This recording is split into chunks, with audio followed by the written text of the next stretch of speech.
Bonnie McKinnon is a Canadian businesswoman and politician in British Columbia, Canada. She represented Surrey-Cloverdale in the Legislative Assembly of British Columbia from 1996 to 2001 as a Liberal and then Independent member.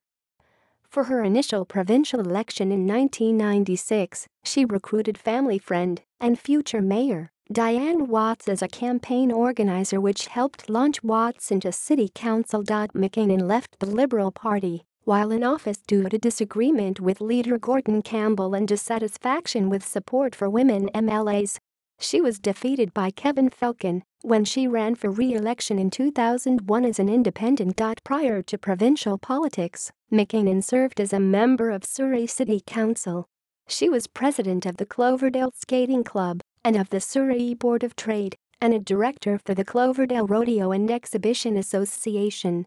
References